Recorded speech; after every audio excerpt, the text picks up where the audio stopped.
It's being recorded. There we go. Some of the areas will be a refresher for you, and some will be completely new. So just take away what you feel is relevant for you right now. And let me just go through a little bit about my background. I won't bore you too much on that. Let me just go to the next. Won't let me get there. There we go. So for those that don't know me, I'm British. I'm a Singapore PR. I've been here for absolutely ages, for over sort of 20 odd years. I started off as an individual contributor at Michael Page, so I have been in your shoes. I do absolutely know how tough it is during tough times like this. I started off on the graduate training scheme for Michael Page. I started off as a contract recruiter, so very bam, bam, bam, getting people, Australasians, jobs in the London banks. You pick up a job on a Friday and you had to get them to start a job on Monday. It was extremely exhilarating and fantastic. I love working at Michael Page, but there was lots of PSL accounts and not an awful lot of opportunity to business develop. And I'll be honest, I was pretty bored. And so I joined Morgan McKinley. I joined Morgan McKinley because I had the opportunity to business develop. They were quite new in their financial services space, and I had the opportunity to do that. I joined Robert Walters in Singapore. I didn't really know where Singapore was. I'm sorry, I'm guilty of that. And I spent the next 13 years as a consultant, and then moving up to be managing director for Singapore, Malaysia, and Vietnam. And so when I take over businesses, I am very hands-on. I get on the phone, I start cold calling, and I'm very much a sort of people developer. So that's why I feel that today, really going into detail about business development, I feel quite passionate about that. I really enjoy the art of business development. And the strategy behind that. And so today there's going to be quite a few sort of concepts that you can be looking at. I set up the Career Establishment in 2017. It's a training company. I do coaching. I do strengths coaching specifically. We're going to cover a little bit of that later on, what that might mean to you in kind of identifying your style of recruitment for business development. I do team building. A lot of people on the call today, I think hi to Cogs, hi to Ambition, hi to Archer. I think you guys are all there. Know me from training in the recruitment sector. So today it's going to be practical. I'm a practical girl. I'm not just going to bombard you with a load of theories that you're not going to be able to use. And if there's anything that you want to know more about, just drop me a line. I'm happy to help. Okay, so what we're going through today. We've gone through the introduction, tick. We're going to really be defining what is a business development strategy. We'll know that it's not all just about cold calling. How you add value to your candidate and client base and differentiate yourself. How you can nail that elevator pitch, but make it in a style that's a little bit more unique to you than kind of a robotic way of doing it. Applying an analytical trust model. Because I feel to build your kind of credibility with clients, you really need to base it on something and something to work towards. We'll go over that. Inbound sales approach and a summary, just a really quick wrap up and Q&A. So we're now obviously getting into it 12:10. We're hoping by Q2 we'll start getting into a little bit of detail. So what is a business development strategy? For me, I really put it into three pillars. It's the practice of identifying, attracting and acquiring new business to further your company's revenue and growth goals. So today's webinar is really focusing on those three and how you can really look at the different tools and techniques and weathering that storm. So let's have a look at the first one. Now this is quite a weighty one. So there's obviously 9 areas we're going to go over. So as part of the business development strategy, you first need to identify the sector that has opportunities for growth. Now I know that seems a little bit sort of, yeah, okay, that's a little bit obvious, but how you go about that, there is a sort of a systematic way of doing that. So first of all, look at your existing industries. Look at the client base within those industries to gather information. So dig deeper into the clients that you've previously done work with, or if you're new to a sector, what clients has your recruitment firm done work with in the past that can provide information to you on those companies. If you have a strong relationship with a client in a particular industry that you feel you want to dig a little bit deeper into, keep in contact with them, finding out, you know, who are their competitors, who's coming into the market for them, who are they concerned about? You know, have you got organizations, has that client got competitors that are offering different service offerings that are going to impact hiring? And so again, really asking that at that identification stage. So I suppose what I'm trying to put across in this side is, don't always feel that it's just about going straight to a new client. Do a little bit more of the research on your existing business, calling up, keeping in contact with your existing clients. They will give you a whole host of information. Number 2, complementary partners. Now, most of you on that are listening today are probably working in a team of people. Yeah, I don't think there's that many on the call today that are just sort of one-man bands. But if you are in a group of recruiters, then, you know, once you've identified a sector that's growing, ask your peers, whether it's locally, regionally, or globally, whether they're doing any work with them. You know, you might be able to sort of gather information on industry or a client within that industry that has a peer that's just picked up a job in, it might be a completely different division, but it's still an organization that's got T's and C's signed. They maybe have a relationship with HR, and they can really help you, give you information. They might be able to, you know, get you introduced to the head of IT or whatever sector you look after. So don't underestimate how important your peers are. And not just your peers, also, you know, checking in with your superior or people within the region that maybe it's a boss, a peer of your boss in Hong Kong or China, or, you know, even go further afield. It could still be the UK. You know, most of the organizations we deal with are global. So just tapping into that information takes time, takes a lot of effort, granted, but it does pay off. Now, in my previous days at Robert Walters, as an office, we would decide which industries and then which clients we would target for business development efforts. And we would assign consultants across those desks at breaking into those accounts. And so it was kind of like a task force. And what was really interesting was so it could be a task force for nutrition. It could be a task force for the chemical industry, yeah? So it'd be very industry focused. And what we would do is we'd get a spreadsheet done up, and I know all the bosses on the call are probably, no, spreadsheets, do get the permission off your superiors about spreadsheets, because obviously we want everything on CRMs. But I think from a mapping exercise perspective, personally, I love a good spreadsheet. But again, get permission off your boss, because this is data, yeah? This is information that you could get yourself into a lot of trouble if you're seen kind of bringing that home and stuff. But I think a really great way of creating a task force is then, as a group, it might be 3 or 4 people across the region in your recruitment firm or just in your office, and that task force, you may decide the industry that we feel at the moment has got some traction is logistics, or it's nutrition. I think nutrition is an area that's quite popular at the moment, I believe. And so that nutrition task force, as a group, you're identifying who's going to go after HR across the region, who's going to break into HR, who's going to break into CIO, who's going to break into the CFO. Let's get that done by within a week. Let's sit down the next week's time, and let's see where we're at with that. It just means that everyone's accountable. And having that kind of multi-pronged approach really helps keep your competitors away, because obviously you're all going after it together, as opposed to just one person trying to break into the account.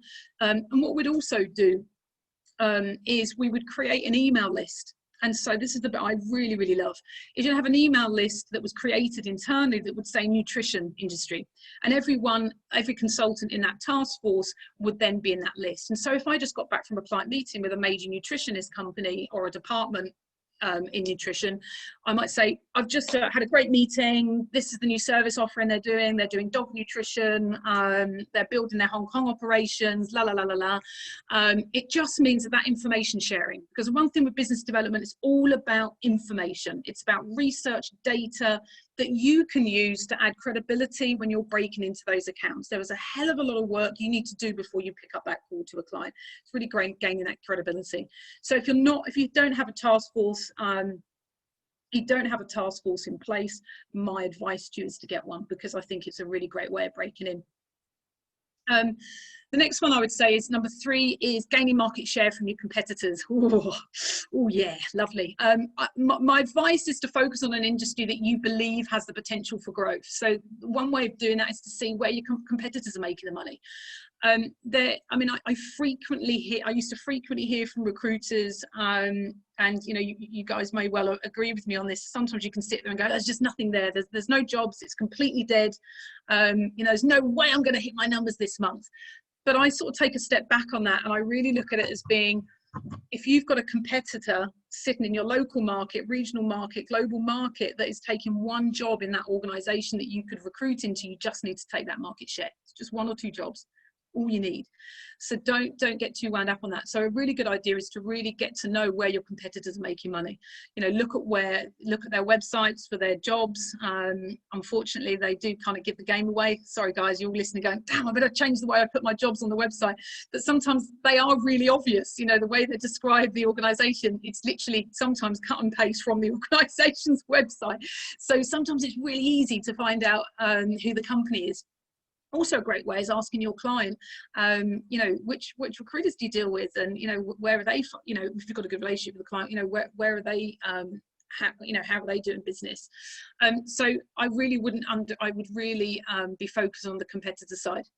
Number 4, build out your target client list, industry focus. Let me just double check. I think I might have already said that. Yeah, okay. So when you've identified a specific industry and obviously the clients that are within those industries, and you're putting them into some sort of spreadsheet or a CRM that you can actually map and see how you're building it week on week, is to put regular call cycles on there. So, each of your clients you're reaching out to, whether they're hiring or not, it's about continually building a relationship. Don't just sort of cold call, reach out and they tell you they're not hiring and don't call them again. The thing that clients really want to see from recruiters is that they want you to see building that relationship. And I totally appreciate that the job of a recruiter is so varied, it's so much activity, that you really have to force yourself to create that structure in your week, is making sure that if you've picked up the phone to a new client and they're not hiring for whatever reason, and you've got a meeting with them, it's still put a call cycle after that meeting. Yeah, so that's a month's time. So you're continually making sure that you've got a call in there. And when you meet virtually or face-to-face with that client, let them know this isn't just a one-off meeting. This is a relationship that you're keen to build. Number 5, vendors. This is probably a little bit maybe a little bit old school. I'm not sure. I can be a little bit of a traditionalist on the old recruitment side, but it hasn't hurt me. So I feel it's a good idea to share with you. When you start to build out your client list under a specific growth industry, think wider in regards to how you gather that information.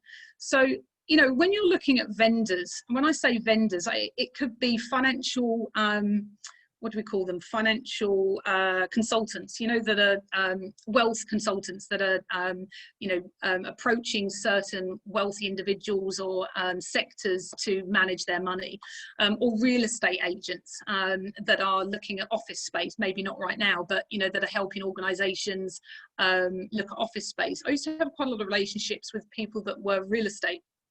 And so having those relationships, they would tell me which companies were looking at office space in Singapore. And that was a really great relationship. I mean, I'd sort of, have to buy them flowers or drinks as a return of the favor of giving me information, but it was all worth it.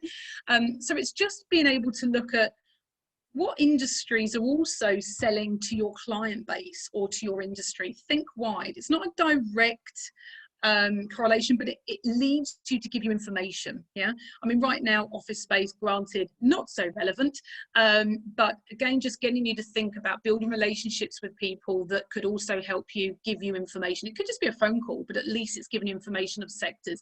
It's a great sanity check for you, because if you have gathered information and feel that nutrition is the area you want to go into, and you're talking to a number of people that are selling and making money in different areas, you might think, okay, am I overlooking something here? Okay, the next one is candidates. For those that know me on training or coaching, for me, I'm very passionate about how we treat candidates in recruitment. Candidates are our biggest product. Candidates are our future clients. We must treat them like gold dust. Yeah, we've got to really make sure we look after them. And they're extremely precious. The quickest and the most effective way of picking up new leads or finding out who's hiring in recruitment is your candidates. Yeah. Now, they may be candidates on your database that are active or not active, yeah, that are looking for jobs or not, or you've just placed. Or they could be a candidate on LinkedIn. So if you've decided nutrition is where you want to focus on, then be looking at people that have either worked in nutrition in those organizations, or it might be up, you know, look back to 5 years. They might have worked in one of the clients 5 years ago. When you're next doing your call cycle to say, hey, Mrs. Candidate, haven't spoke for a couple of months. How are you? What have you been up to? Do you mind if I just sort of pick your brains a little bit about that company you used to work for a couple of years ago? I'm trying to do a little bit of work with them. I'd love to know if you still have any contacts there. Yeah, it's you know, the great thing about recruiting in Asia is people help each other. And that's the beauty of being in Asia, is that people are quite open to give you information if you're transparent enough with it. I mean, I think people see through you if you're just trying to squirm information out. You're calling to see how they are. You're offering career advice to them, whether it be salary survey, you know, market movements or whatever, but also you're keeping in contact with them. If they're a active candidate, you're also keeping an eye open for things for you. So candidates will help you map and fill out your BD. You know, we talked about that Excel sheet or the CRM where you're building, and you'll be able to look at your gaps where, you know, you may not know who the head of HR is for that particular organization. Guaranteed the candidate will tell you that. So it's important to have a call cycle for active and for candidates that are active, but also candidates that are specifically within the sector you're trying to get after. Okay, next one, available immediately candidates. This is an area that I think gets massively overlooked. I've been through so many recessions, bubbles, all sorts of things going on in the world. And I suppose that's made me look at how to utilize things quite quickly. And I think when it comes to available immediately candidates, we tend to overlook them. We sort of think that they're not very good if they're available immediately, they've been let go, or they, you know, and I think we really need to have a really different impression of available immediate candidates in some cases. Obviously, some candidates have come off maternity, they've switched jobs, they've maybe moved over here, but really they are a fantastic source of information. They may well be interviewing with your target clients, and okay, you may not make money from that directly, granted, because obviously some organizations are going to not look at recruiters right now. They may well look at available immediately candidates and hire them directly, but that doesn't mean that that candidate cannot, you know, they can give you some really important information. Who are they interviewing with? What does that again go back to? Are they interviewing in the sectors that you think is growth? It may well open up a sector or an industry that you haven't thought of. So I really want you to, next time you get available immediately candidate, I want you to look at that very differently. When someone is let go from work, or they're trying to pay their bills and support a family, they're pretty vulnerable, yeah? And so when you're making that time to give them CV advice, or, hey, I may not get a fee for this, but how about you call this person? I heard they're hiring, but they're not using recruiters at the moment, but why don't you give them a call? That goes a really long way. That shows that you genuinely care about people. And I think that that's something that I learned from a great recruiter called Neil Dybel that runs Hudson here. I heard him on the phone doing that regularly. He was a high performing consultant, but he would kind of, I wouldn't say give away fees, but it was where he couldn't make a fee, he would absolutely support candidates. And that kind of relationship you find with people, they, especially if they're Singaporean, they will get a job here.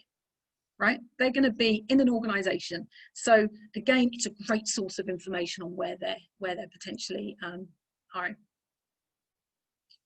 One objection that I get from recruiters, which is completely appreciate, is, you know, what do I say to candidates or clients if I've only spoken to them a month ago? What do I say? It's a bit kind of, oh, it's a bit awkward. I don't know, maybe I don't notice the awkwardness.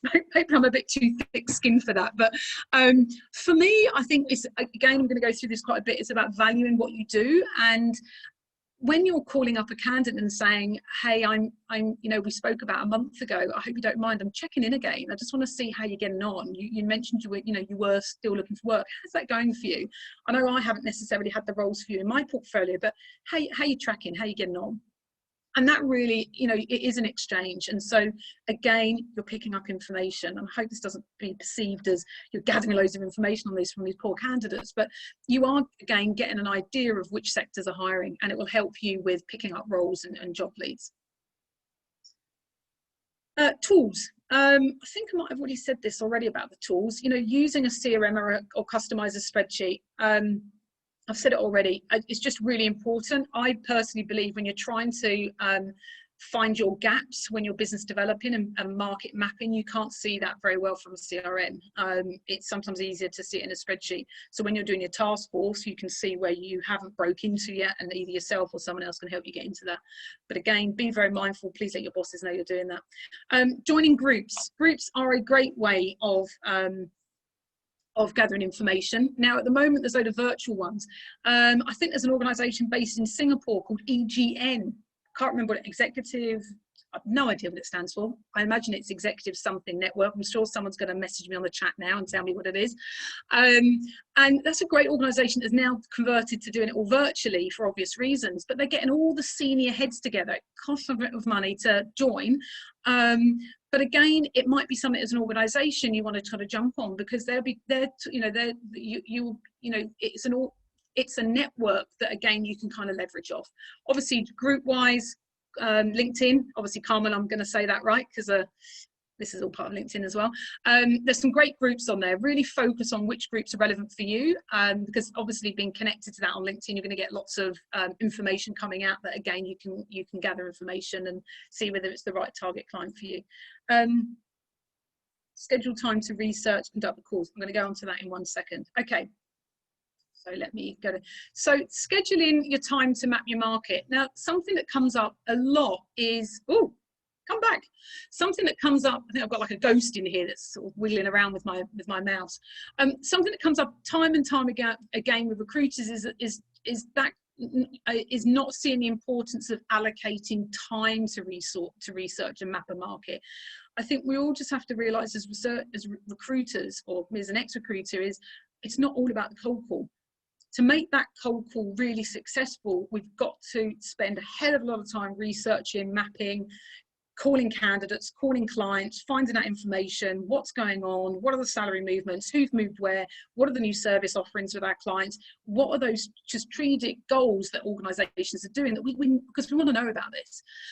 So you've got to put in your diary during the week, when can you research? Now, everyone's different on when's the best time to research. I don't think it's a great time to be sitting there doing it at a time when you should be calling clients. I mean, okay, those timings have probably changed a little bit now with working virtually, but I would say most people, even if they're working from home at the moment, are probably logging in at 9. Maybe it's a little bit later now because they're probably exercising, going down the beach for a run, walking the dog, probably doing a little bit more well-being things now that they can if they're working from home. But they're pretty much going to be logging in from 9 till 12, from 2 till 5, and probably, I would imagine, from what I'm hearing from clients, is they're working later to kind of, get over the hump of the economic situation. So don't do your research at a time when it's like 10 to 11 or something, because that's when you should be on the phone.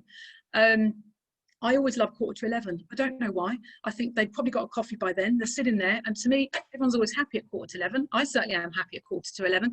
So every client in the whole of the region are going to get a call at 11:15 now.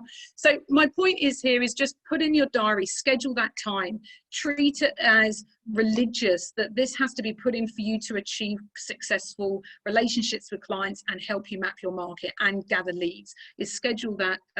It could be every morning for an hour, and it could be in the evening, just when sometimes when you're all different, so you'd have to sort of get an idea of when you're at your best for concentration, because some of us perform better in the morning than they do in the evening. So if you're doing work where you're gathering information and it takes a little bit of brain power, do it at the time when you're at your best.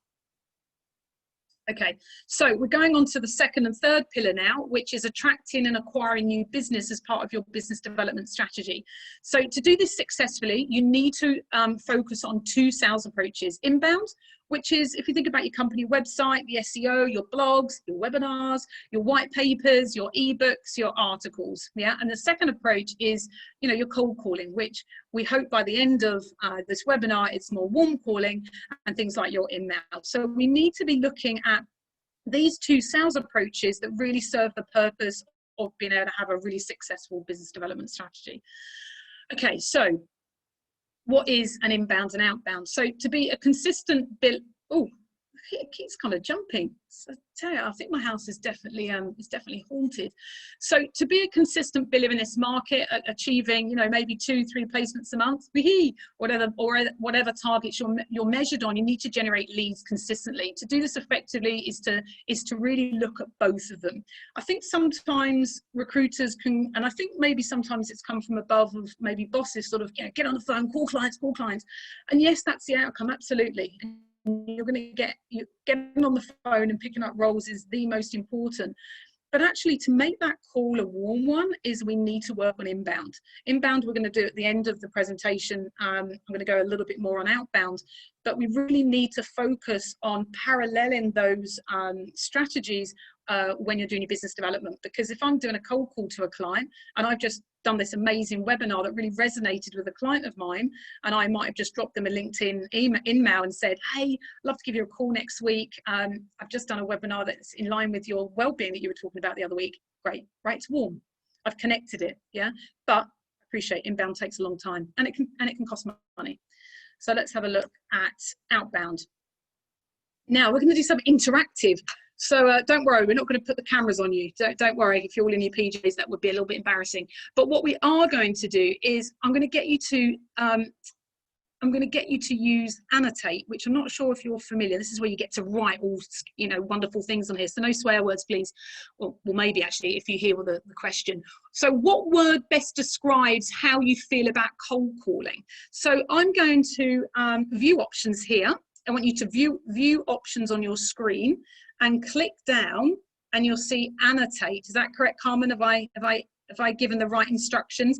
And then you'll see text. I want you to give me a word that best describes how you feel about the actual cold call, that feeling beforehand, or when you're in the call, or when you're after the call. What's that word that, and there's no right or wrong here. Please just, and don't let us go on our own here and have nothing on there. Uncomfortable, yeah.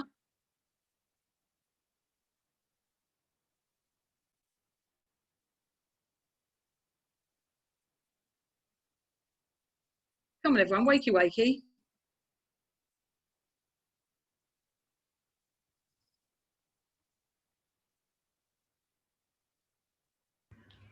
Yeah, we have people putting it on the chat as well. Oh, are they? Yes. Okay. Can you put them? Can you maybe take a couple and put them on the? Everyone, can I encourage you to put it on the Annotate? I know you can do it. You're all young chickens. You know how to do this. It's the old farts like me that have to work out how to do it. Nervous, exciting, butterflies in stomach, uncomfortable. Come on, Sam. Come on, Chloe. Where are all yours? Orva, I bet you're all on here. Intrigued, petrified. Ooh, that's a good word. Adrenaline rush. Oh yeah. Intrigued. Challenging. Mm-hmm.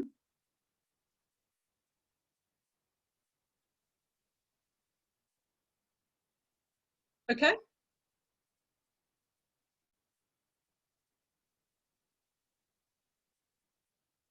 Everyone doing the same thing. Yeah. Okay. Interesting. Rejection. Yeah. Okay. Okay. Should we? Is there any others in there, Carmen, that you want to put on there, or are you all ready for me to carry on? Yeah. All good. Okay. Well done, everyone. That was awesome. And that doesn't surprise me. We've got some positives. We've got some negatives. Right. It is a bit of the unknown, and I think we've all gone through those cold calls where it's kind of.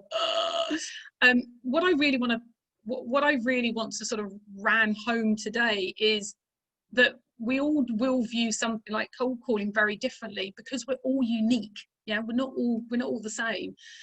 So, you know, have a think about the people on your team right now. You know, you'll find someone on the team that's really talented in negotiations with clients. They get in there and they're just really creative. Like, oh, okay, well, you know, maybe we can structure that fee agreement a little bit differently. We could do a sliding scale. We could do this and we could do that. And some people are just, they just got this natural flow when they get into these negotiations. And you've got someone else on your team that is really nervous about a cold call. But then when they're in the cold call and they're talking to someone, they kind of relax a little bit. They're getting into it. But that initial part of the getting on the phone, they're not too keen on. So we all view cold calling really, really differently, and different stages of that cold call, because we're all differently. We're all made up of different things. And I'm going to go on to that in a little bit detail. One thing I really also want to mention is, in my experiences during my days at Robert Walters and training a number of recruitment firms in Singapore, Hong Kong and Malaysia, is some of the best recruiters, in my opinion, are introverts. And that might really surprise people that are listening. You know, people that are hitting up to $1 million a year are introvert consultants. You know, it isn't always this view of this extrovert kind of, yeah, let's, you know, yeah, I made a placement, yeah, woohoo. You know, it's actually a bit of a rarity of those individuals. You know, if you think about the activities around recruitment, it's about structure, process, follow-up, accountability, right? Okay, we've got the sales part of it where we're calling, we're dealing with objections, but actually introverts can work really well in recruitment. So if there's anyone out there that's feeling, gosh, you know, it's not really my personality to be really gung-ho, it's okay. You have absolutely the capacity to be, and are probably a really great consultant. So I wanted to really sort of put that out there, because I think sometimes it can be a bit of a myth on there. So today's webinar is really is about getting you to be you, and to gain more awareness on why you might have a little bit of reluctance on your call sometimes. It's about gaining a little bit of awareness around why that is, so that you can overcome it. Thanks for taking part in that. That was fun. Okay, so let's have a look at some of the cold. Oh, I need to. Can you see the toolbar? Or okay, is that okay? You can see it okay. Let's have a look at some of the typical ones. I mean, let me do the silent killer one. Oh, I love the silent killer one. Can everyone, when you pick up the phone to someone and you introduce yourself and there's nothing, you kind of go, hello, is there anyone there? It's so uncomfortable. You really think you've got the wrong number, but you know they just don't want to talk to you. Or I'm really busy, call back later, which again, me having a bit of a sick sense of humor, I just find that hilarious, because if they were that busy, why did they pick up the phone to me? I don't get it. Or it's just on the way out. Well, okay, why did you pick up the phone then if you're on the way out? Anyway, or we're not hiring, or you're too expensive. Now, even if you said you were charging nothing and it was for free, they'd probably say you're too expensive. So the point is, you're always going to get typical objections. We're not today going through how to deal with those objections. It's an hour webinar. If you are interested to get to know a little bit more about how to tackle and the strategies around tackling those in more detail, let me know. I've got a business development e-learning course on that. But for today's purposes, what I really want you to be aware of is the value that you do, the value that you bring to an organization.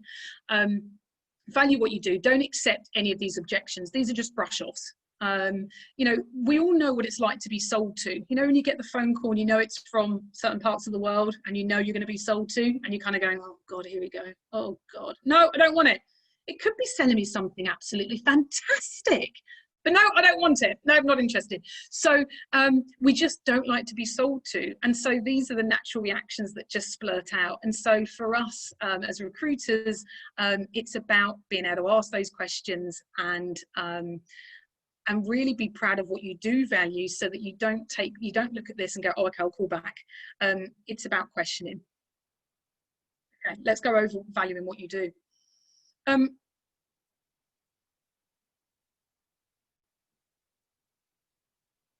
Yeah, so one thing that we used to do at Robert Walters, we'd have weekly business development days, like Tuesday, Thursday, full business development mornings, afternoons, and we'd also have full days of business development. So, you know, you couldn't get out of it. You had to do business development, whether you liked it or not. But one thing that I found a little bit later in my career in recruitment was valuing what I did.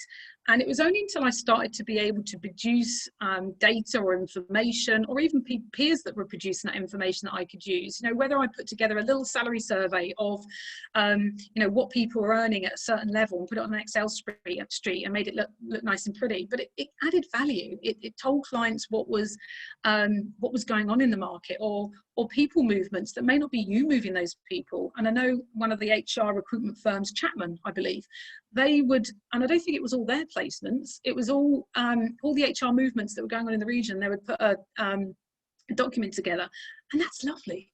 That kind of information, especially for HR, they love to know what's going on, who's moving where. And so being able to produce information like market intelligence, partnerships that you know, giving them contacts or information, is really just being able to add value to them, as opposed to just a CV, just a talent. Because obviously right now it isn't all about just a CV, because they may well be on a bit of a hiring freeze. So I would like you guys at the end of this webinar to do a little bit of a exercise for me. So I've got a handout for you with some features and benefits on them. And I really want you to identify what value do you bring? Because what I didn't want to do on this webinar was say, oh, you've got to know what you value. Well, how do you know what that value is? So I want you to really think about how you identify your value. We'll go over a couple of examples now, but I'd very much welcome you to do that post-webinar, so that you can really get an idea of how to differentiate you. And it's going to be specific to you, nobody else, okay? So the first step is to identify what your features and benefits are, and aspects of your business that cannot be imitated. It could be organisationally, and it could be individually, it could be both. So once you've identified the aspects that cannot be imitated, then that's your biggest differentiator. So if we look at feature, so, you know, feature, what is a feature? This is a product or it's a service that you provide. It includes all the shiny bells and whistles. This could be your database. It could be how many offices. It could be, you know, we've been in the business for over 20 years. It's a feature. It doesn't benefit an organization until we actually understand what the client's needs are, and we use that as a benefit. So a benefit focuses on how it will improve the client's lives. So if I was looking at features and benefits right now, and I would say, okay, my founders have been around for over 20 years. Okay, so what's the benefit to the client? How does that change their life? Why should they use me versus another recruitment firm? I'd need to come up with something that I felt that was that would add value. So our founders, leaders collectively bring over 100 years experience across Asia Pac. What that means for you, Mr. or Mrs. Client, is that our seasoned leaders have accumulated a wide and deep network of talent to tap into. Now that's a really powerful one, because organizations don't want to see the same candidates they've got on LinkedIn. They don't want to see the same candidates they've got on their database. They're paying you a fee to find someone new and someone good. And so using that feature, turning it into a benefit and translating that to the client, that's when the client can say, okay, possibly a little bit different. However, that feature and that benefit could be quite similar to a lot of recruitment firms, right? Yeah, so we really need to again look at the aspects of that business that cannot be imitated. I can't actually read the screen very well, so I can just see my picture in there. So I would say something like, it's not often you get to partner with a business that gives you the opportunity to tap into a network specifically within your space. But again, it may not be the only differentiator. You need to do this with a list of things. So the handout that I've given you is a nice little document, and you can start writing lots of them in. You know, it could be about your database is full of local candidates, specifically within IT, data engineering, or whatever you call it. Why is that relevant? Because the company at the moment I was focusing on local talent, and they're working on a big project where they need data engineering. That is something really important, right? And that really caters to being you cannot imitate, and it's a differentiator. So when a client also says, why should I use you? And I bet we've all had that, right? When, you know, why should I use you over another recruitment firm? Oh, I hated those ones. They make me go, you just should. But obviously we can't really just say that, because it's you know, it's not so good. So depending on your organization or you, sometimes consultants have come from the industry. That's a really good differentiator. That person can not only screen candidates really well because they've come from that industry, they can also tap into that network that another recruitment firm or recruitment consultant might not be able to do.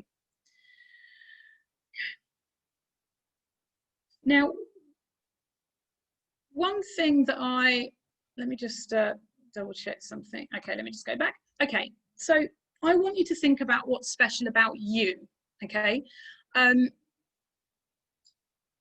Try and avoid the cliches. I think something that clients don't want to hear necessarily is that you've got 20 offices around the world, but unless that client has said, I'm looking for a number of people across the globe, we're hiring in all these locations, and I need someone that has exposure or a network within 20 offices, that's great. Say you have 20 offices, fantastic, perfect, you've aligned that really well.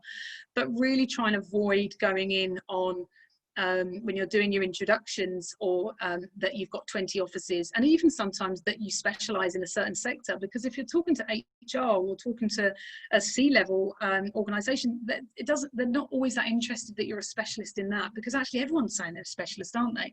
Aren't we really entering into a relationship with a client to understand what their plans are, what's their goals, what are they hiring, what are their challenges in the next few years, how can we help with that partnership? And so it isn't always just going to be about IT or what about finance. You've got to be a kind of representing your whole organization sometimes, just as my little advice there. So I want you to start thinking about what your strengths are. Your strengths may well be that you are awesome at interviewing people, right? You might, for example, Ambition recruitment firm, in Singapore, Hong Kong and Malaysia are all trained, majority of them, from me in DISC, which is a personality model. And they are awesome at interviewing candidates because they can then be able to communicate that to clients on, let me tell you a little bit more about where the candidate sits, this is how they communicate, this is how they deal with conflict. And so that is a skill that they can then differentiate themselves. So whoever you are as a recruiter, whatever you feel is a strength of yours, it may well be that you are amazing at finding people, that needle in a haystack, you are that person. And so I can't tell you the answer to that. It's only you when you really start thinking about what are your strengths and how does that relate to you as a recruiter, and how can that help you when you pitch for work. My advice would be ask a peer, ask your boss, have a look at your appraisals over the last couple of years and see what pops up so you can gain a little bit of an awareness around what your strengths are. And then when you're in that conversation with clients and you get, what should I use you? Well, you're gonna give them something a little bit different. And so I love that one. So I think I've mentioned about this one a little before. You know, when a client asks, one way I find really works to kind of get a client to start talking when they give me a load of objections is, what is it you're looking for in a partner? Because I think clients can quite quickly brush you off whether you're too expensive or I'm not hiring or this, that and the other. But actually, if instead of give them a whole list of all your features and benefits, just ask them the question, what are you looking for in a partner? Because then you can pop out that specific feature and benefit, what's different about you, because they've been quite specific on what they're looking for. If they said, look, I'm really looking for someone that if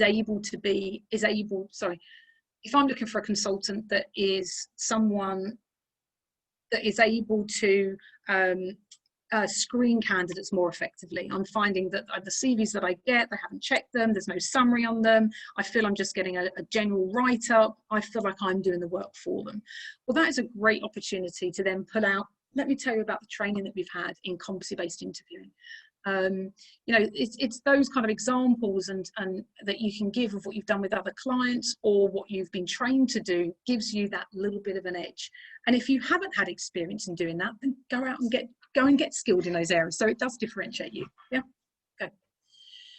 Okay, I'm just going to briefly go over strengths. I know we're getting to 10 to 1, so I'm going to, I know we've got still quite a few. I'm going to be really quick on this. If you are looking to identify what your strengths are, I'm a strengths coach. There's a diagnostic tool to tell you exactly what your strengths are. If you're interested, call me. The COVID call. So now you started to consider what's unique about you, your organization, you now need to be successful at that call. So what I did before I started putting this webinar together was I reached out to a few HR professionals and I asked them this one question. If a recruiter rang you and wanted to do business with you, what would keep you engaged? What would they need to say and do that would make them stand out from the crowd? And that's what I asked a few of them. And the themes that came back were, I really want recruiters to demonstrate an understanding of the industry and the organization they're pitching to. It's not just about pitching their name and the company. It's about having an understanding of what we're doing. You know, what are our goals? What are our strategy? Now, I know that's really hard because you're calling them to understand that. But again, do you remember at the beginning of the webinar when I was talking about when you reach out to your existing clients or candidates and gather information, that is your engine. That is the work that you do, that when you get into that cold call, you can then use that. The other one, the second one, was sourcing and screening methods. You know, clients want to know how you're going about identifying, attracting, screening candidates. You know, most of them have their own TA team, so to use you, they're going to have to justify why someone in their business, and with costs being tight, you know, why they're going to justify doing that. You need to be able to explain what you do differently about that screening process, or how you go about obtaining people. It might be that you are just fantastic at headhunting, that you don't have a huge database, that you specifically start a search from scratch and they're completely new candidates that no one's seen. If that's the case, explain that on your cold call. The third one, this one really surprised me actually, and I really love it. Clients want to know your track record, but they also want to know when you can't do something. It's okay to say, you know what, that's not my bag, but I know someone that can. I know someone that does recruit in HR. We don't do HR, but hey, let me reach out to a buddy of mine that does run HR in another recruitment firm. You know, he comes highly recommended.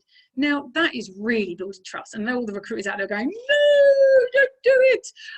But you know what? I've heard people do it, and I've seen those relationships still stay intact.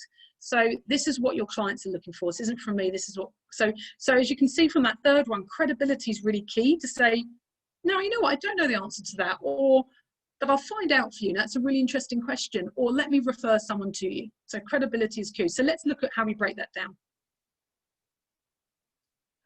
So if we're going to look at demonstrating if we're looking at demonstrating understanding the industry, it's not just about pitching your, oh, I think I've already done that. Yeah, so how can you do that? It's all in the research and the prep. I've already said that, okay. Okay, so we can look at candidates on your database that are currently or work previously at the company, right? So we can do that. If you're in the process of taking references from the target organization, the one you're just about to call, use that to find information about their goals, acquisitions.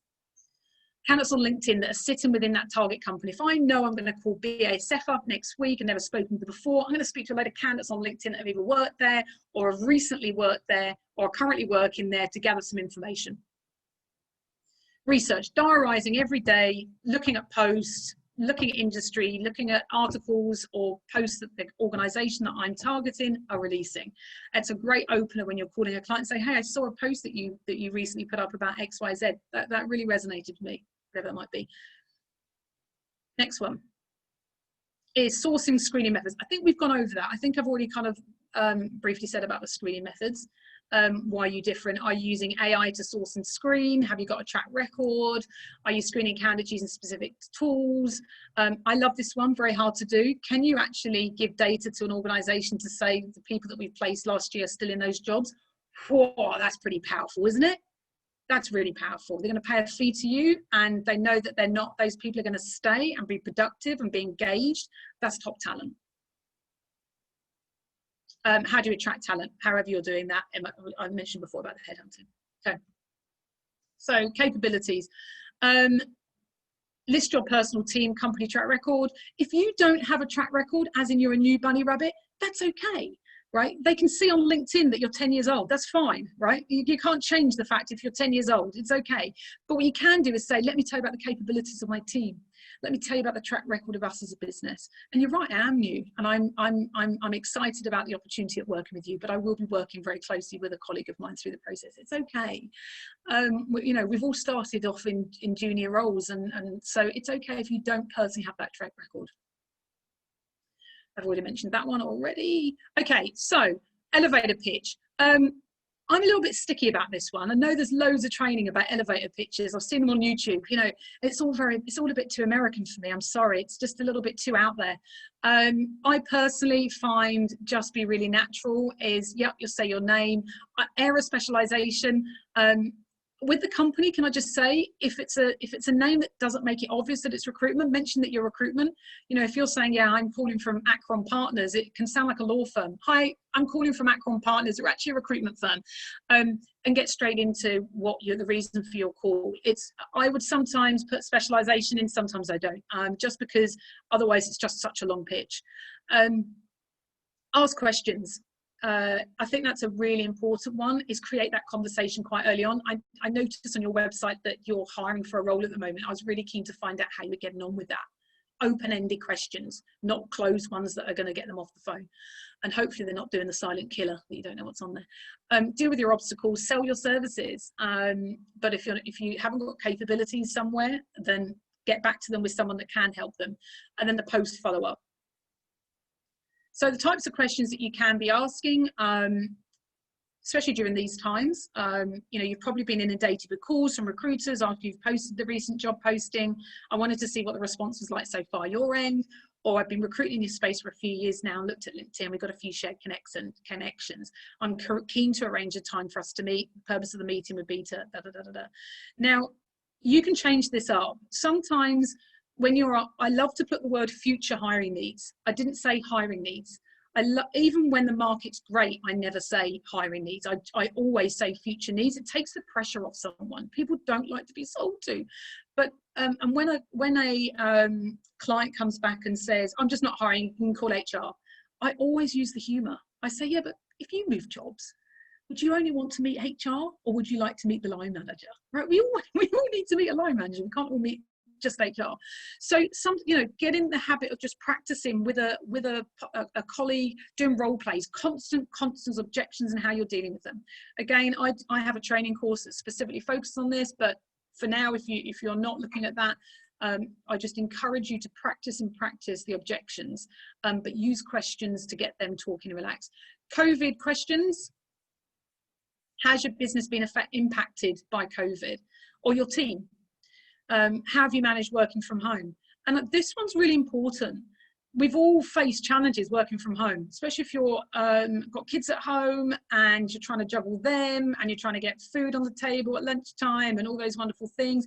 It's a challenge. So you're all experiencing the same thing, but be careful with it because it's a vulnerable question. You might find some people go, well, that's fine. Well, yeah, they don't want to talk, but it's okay for you to put a funny story in. Oh, I must admit, it's been, my dog keeps coming into the room and really disturbing me, and my doorbell rings constantly with food deliveries. Or, you're a person, you can create that conversation. So take a few risks on that when you're asking your COVID ones. In what way has a pandemic affected your hiring? Yeah, in what way elicits them to just give you more information? You want to be getting a lot of information. Right. I'm going to really whiz through this one. To really honor what clients are looking for from you is to build trust. So how can you accelerate trust, build rapport, gain credibility, accelerate trust in minutes over the phone without being overly salesy? It can be done. You need to look at a trust model, an analytical trust model. Now, Ambition, if you're all listening, you know this trust model. This is So there's a great book out there called The Trusted Advisor. I have got a handout for you all. It has got all recommended resources on there. So do not worry. I am bombarding you with information on that. I met Charles Green a few years ago in America. I studied under him about trust. He wrote a fantastic book with a guy called David Meister about the trusted advisor. They came up with a trust equation. If you were to build trustworthiness with another person, you need to increase your credibility, increase your reliability, increase your intimacy. Intimacy being I care about you, that empathy piece. You're not just thinking about yourselves. You actually genuinely want to do a good thing for me. And it's obviously an equation over self-orientation. Now, self-orientation being that selfish side. So this could be where you might be, if I give an example of self-orientation, could be, oh, is that how you feel? Oh, I know, I felt exactly the same. Let me tell you what happened to me. And it's all you orientated, right? And so with it being an equation, we need to increase credibility, reliability, and intimacy in our actions and our words. And we need to reduce decrease, and self-orientation, because self-orientation is so powerful as a trust element. It's more powerful than all those three put together, right? So you could be doing great credibility, great reliability, great intimacy, but then you talk about yourself and you're all about me, and you've ruined trust. So learn more about that. There's a great YouTube video on it as well. So how do we do it? How can you increase credibility? What are your credentials? What's your academic background? What's your industry expertise? Is there anything in there that you can add in terms of your credentials, either on the cold call or in your LinkedIn connections? Name drop, you know, there's a shared connection. If you just placed someone recently, again, that track record really, really helps. Notable placements or projects that you've worked on. Ask insightful questions. That credibility piece, being able to say you prepared and you've asked some really interesting questions about their business and their challenges right now and how you can help. Always tell the truth. I know you would. How can you increase your reliability? Be prepared for every call, every meeting. Reconfirm scheduled events.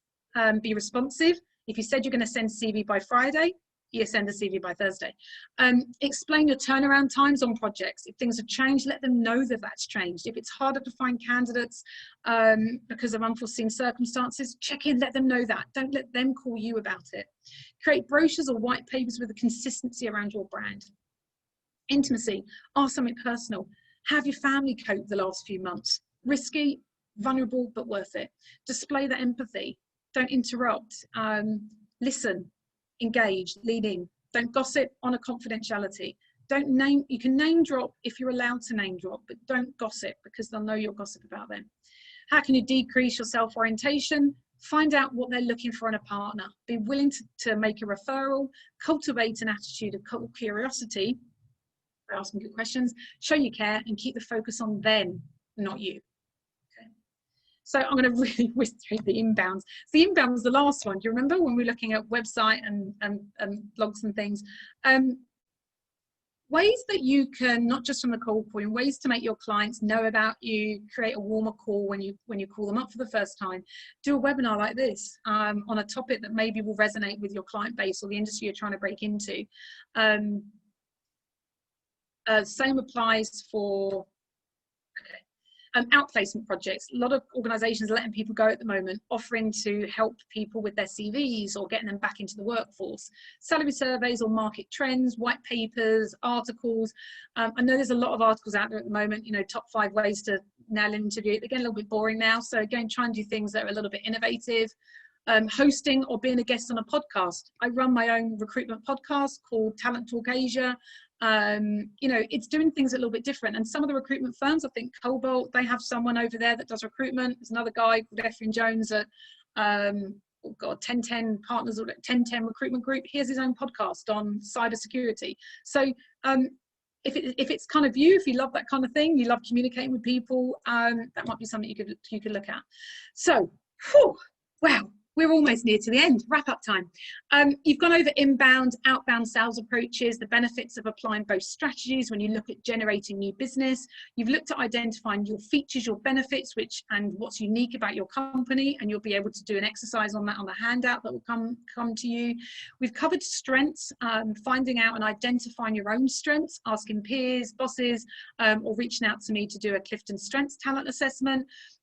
You're provided with a short and sweet elevator pitch, make it unique to you, and use the trust equation in there. And you've got an idea of what clients are looking for from you. So all in all, I would say that was a little bit of a jam-packed hour. Whew, I'll have a glass of water now. I think it's question time now. Is that correct, everybody? I hope there's some really cool questions. Oh yes, I want to do a quick plug. I have an e-learning recruitment training courses coming out the next week. Please look at my website. They're fabulous and they're very age-specific focused. So please let me know. Question. Amazing. Thank you, Andrea, and thank you everybody for staying on. I know we've gone a little bit over time. If you need to go, you've got a meeting or a call, totally understand. Thank you for joining. There will be an email afterwards with a quick question and answer. If you could just give us some feedback. If you haven't joined the Hong Kong Women in Recruitment networking group on LinkedIn, please do that also. If you can hang around, we'll ask a few questions. If you have anything more, please put it in the Q&A now. But thank you very much for joining. So Andrea, the first question I have here is, you talked about, you know, if people aren't hiring, to still call them and put them on a kind of list that you go round. Yeah. How regularly would you suggest that we call people who say that they're not hiring or not using agencies? Yeah, that's brilliant. I think that's a brilliant question. It's always a real worry, isn't it? Like too much. I would say officially, in terms of a call cycle, I'd say 4 weeks to 6 weeks, I would say, but that's the call. But actually in terms of contact, I would, every fortnight, I would send them an article. There are some such great, you know, even if you look at Gallup, where I do lots of Clifton Strengths, they have the most amazing articles. You just go on their site, it's all free. You just look. If you look at Harvard Business Review, they have these amazing articles that are, I think they're free for COVID-related ones, or if you sign up for $100 a year, you've got these amazing articles which are really insightful, and you could find ones that are specific to your client. So you can still reach out and be in their world. Another thing, podcasts. I regularly send podcasts that I listen to a client, and I share it on WhatsApp. You know, say to a client when you first meet them or talk to them, are you happy us having a long-term relationship? What are you interested in? What is it that you find challenging? Or that can be that you do a bit further down the line, but it doesn't mean you can't build a relationship through data and information sharing. I saw this article. I know we spoke a couple of weeks ago. It reminded me of our conversation that we had. I think, you know, and it might be something that's about, and don't always put it to recruitment. Yeah, companies, yes, they reach out to you for recruitment, but they are doing roles with their own challenges. It could be that the organisation is going through change, or looking at different service offerings, or there's things going on politically within their country, whatever it might be, that you found something, maybe political isn't the right one to be sending, but something that you think would be a good article that's credible, from a credible source. You know, don't be sending it from the Daily Mail or the Daily, you know, the Sun, probably not the best source, but something that, again, that boosts your credibility. Again, it means a lot of research on your side. So I'd say call cycle 4 to 6 weeks, dependent on how chilly they were over the phone. But actually, I found I'd be a bit forceful on the first call and say, you know, John, can I just get your permission? Would you be okay if I diarise to chat to you in a month? How do you feel about that? I've got permission, right? So actually, it's about asking them and having that confidence. Again, I want you to value who you are. You do an absolutely fantastic job. You go out and find talented people and put them into organisations that that impact their bottom line. Value that. And so if you can get to that way of thinking about yourself and what you do, you're okay to say, can I call you back in 6 weeks? Are you comfortable with that? Yeah, I hope that's answered that one. Yeah. Yeah, that's great. Thank you, Andrea. We have another question from Paula here. Having worked in the UK and Asia, what are the differences in the BD process between the two markets? Is there anything you think recruiters here in Asia need to add or reduce in our process? Oh, that's a good one. I don't think I've had the phone slammed down on me as much in, I probably have the phone slammed down on me in the UK more than I do in Asia. I think in Asia people are way more polite than in the UK, maybe because there's more recruiters, I don't know. The differences and the approach. I think you can be a little bit more real. I think you can be probably more yourself. I think you can be, you don't have, I think people are very, what's the word? Forgiving in Asia. So I think it's okay to be quite vulnerable as a recruiter if you don't have the expertise in an area. You've just got to know that as a business you have the expertise, or why are you calling up. Sometimes you could be working on a role, or you hear about a role and you're trying to pitch that you've never placed before. So think about how you're going to sell that to a client. You know, your methodology, your headhunting skills, your process could be fantastic. It doesn't matter what the role is. Because let's be honest, we're not doing those roles. We're just finding people. We research, yeah? And then we're persuading and influencing them and managing that process. So I would say, I would say the methodology is exactly the same, and it still needs to be research and preparation. But I think in Asia, it's okay to be yourself. But I would say for both Asia and the UK, value what you are and know your market. Know what you're good at, what you are, your team is, your organisation, and what you're not good at, or where you don't have capabilities, because you're wasting the client's time. I don't know if I answered that right.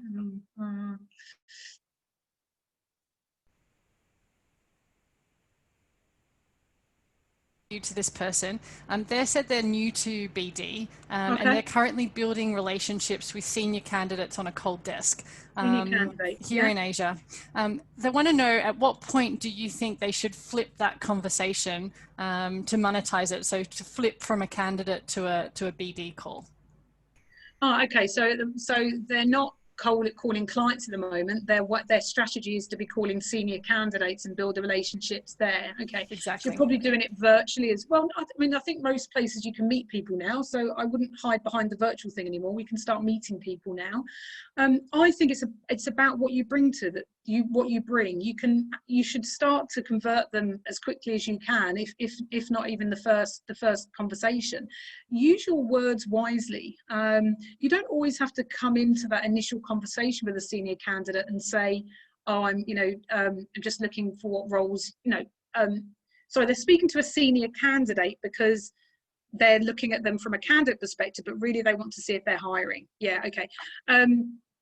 I think you still spend the majority of the conversation about them, obviously, and about the candidate side, but then I tend to be very transparent in my conversation. So I would be, I hope you don't mind, as you can appreciate, I help candidates, but I also speak to hiring managers. Would you mind if I put my other hat on and ask you the question whether you were also at that point of hiring, or any sort of challenges you're facing? And I hope you don't mind that I'm kind of switching that around. I think being quite verbal and transparent about that is okay. You might have a different approach to that, but I think in that first conversation, I'd absolutely do it. It's a bit like when you're taking references. If you're taking a reference off a contact and you're getting the reference of a candidate you've just placed or whatever, it's still okay. You should absolutely, that is a lead generation opportunity. It's getting the reference, but it's also, John, I hope you don't mind, can I please ask whether we can be of service for you? Obviously we've just placed someone that used to work with you for a while ago in that organization. Can we help in the future? Just, it's fine. I think it's just how you position it and frame that question. Yeah. Any other questions? Come on, where's all the juicy ones? Give me some juicy ones. There's Everyone start messaging me on WhatsApp and put it on the Q&A. Yeah, there's another one from Kelly here. It's kind of a little bit duplicated, but if there is no track record across the business or from your personal recruitment experience, how would you position yourself on a BD call? Yeah, it's tricky. Yeah, and we've all had it, right? We've all worked on a role that we have absolutely nothing to know about. I did corporate finance when I had to pretend that I knew corporate finance, and I ended up just saying, you know what, I know absolutely nothing about corporate finance. But what I am good at is finding people. And I love people, and I love research, and I love mapping them, and I'll find them for you, and you got the job. So my advice again is always be really honest and upfront about it. But I do think you need to know about yourself and your team's capabilities in recruitment, as in how they identify talent, how they screen, how they manage the whole 360, what's the track record of candidates in other sectors that they've retained good talent in the companies. You still need something to show that you have capabilities in recruitment. If you don't, I think there might be sort of complementary industries that you could possibly use that, it might not be you have a track record in it, but it might be you're placing people in a different industry where you can find candidates in that area. So you could sort of sell it that way. But I think I would focus on identifying, what your capabilities and strengths are within that whole recruitment approach. Don't pretend that you know that area. They'll catch you out. They'll absolutely catch you out. It's embarrassing. You've lost credibility. You're done. Just don't do it. Just be confident. Showing that confidence will be enough for you. But prepare for it. Role play with colleagues if these things come up. We still have about 50 people online, so we'll just ask 2 final questions, and I know everyone's busy and getting back to work. So you asked about, you mentioned about push for the client meeting. Things are opening up again, which is awesome. How would you suggest we overcome the pushback? Why can't we just do it on the phone? Oh, do it over the phone. God. you just got to keep persevering, I think. I mean, you can say, yeah, absolutely, I totally appreciate. I don't know about you. I always role play when I answer these questions. I'm sorry, you get used to this, but I think a good way is to say, look, we're all on Zooms at the moment. I'm sure you're probably like me, keen to get out of your room, get out of your office. There's some really great coffee shops near you. How about you just take an hour? It's good for the mind, it's good for the soul. Because I don't know about you guys, but I'm sure everyone, when they're sitting working from home, it's okay for a bit, but come on, really? So just persuade them, do an assumptive question. I'm sure you're like me, you probably are keen to get out of the office. Let's do a leading question. Let's put something in the diary and just keep pushing on that. Also, you can push back on the why. What's stopping you from wanting to meet me face to face? I appreciate you want to do it on Zoom, but I know that we'll get a great deal out of meeting face to face. I like to have strong long-term relationships with clients. I don't always achieve that over Zoom. It would be great if we could get an hour, even if I just pop near to where you're staying, right? Don't give up. Don't give up. Because if you give up, another recruiter from another firm won't give up. Trust me, they won't give up. So you know when you're trying to get your girlfriend, your boyfriend, your mum, your dad, your friend out for drinks and they don't want to go out, you know how to manipulate that situation. Oh, come on, do you remember that ice cream, that really nice bar, that really nice espresso martinis? Oh, the one down there? Yeah. We all know how to influence our good friends on how to go places. You just do exactly the same with your clients. That helps. Don't offer them espresso martinis. They might like that, actually. Okay, one more question, do we think? Yeah, the last question here, it's something that I faced a lot when I was in recruitment as well. So how do I get new clients on board if they already have their own preferred agencies? Yeah, the PSLs, right? Yeah. I use quite a few techniques on it. I quite like to dig a bit deeper on those. I like to get under the bonnet of those PSLs. You don't want to be going in on positive questions. You don't want to go, oh, that's great. It's great that you've got, it is good to say it's great you've got a PSL. It means you partner with people. That's fantastic to hear. What you don't want to be doing is still asking, you want to be asking, what are the roles they're not being able to work on? What are they struggling with? You've got to use negative words. You've got to create a problem for that client. When you think about changing bank accounts, no one ever likes to change a bank account, right? It's a pain in the bum, isn't it? Don't want to do it, even though you probably hate the bank. You just can't be asked. It takes too much effort.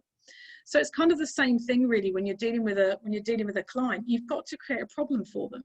Yeah, so you've got to be able to make it a real big problem, and you're there to help. So what is it they're not able to help? Most PSLs, recruitment firms, they can't fill all of them. It might be a senior level, a certain sector, or even their TA, PSL, or so just ask them. That's great, fantastic. I would love to know a little bit more about what are the roles that they're not struggling on. I don't intend to be on that I'm not pitching to go on the PSL. I'm just happy to work on the stuff that they're struggling on. But also finding out what they would like change from that PSL. If you had the power, what would you like to change with that PSL? What would you like them to do differently? There's still an opportunity for open-ended questions. Don't treat it as a shut door case. Be curious, prepare those questions, have a list of questions for every objection, or come on my e-learning course and there's loads of information on how to deal with it. There's something else I was going to say. Yeah, or what's stopping you using me? What's stopping you going outside of your PSL? What's stopping you? Right? What questions? Lots of what questions. Yeah. Yeah. Is everyone still online? No one wants to get off now. I know. There's still more questions. Thank you guys for putting them forward. Andrea is very happy to answer them directly after. You can send them through to us. We will be following this up with an email with the handouts, as Andrea mentioned. Please follow her and listen to her podcast. Please fill out our feedback form and let us know what further topics you'd like in the future. Thank you so much for giving out your lunch break today. Really appreciate it. Thank you to Carmen and LinkedIn for setting up the webinar and sponsoring us as well. Great to have you here. Take care and stay safe and good luck BDing. Hopefully, Yeah, good luck. Hope it all and goes well. Hope it all please goes well. share your successes with us, share your challenges. You can put them in the Women in Recruitment LinkedIn group or send to us directly. Perfect. Thanks, everybody. Take care. Thank you, Andrea, so much. Over and out. Thanks, everyone.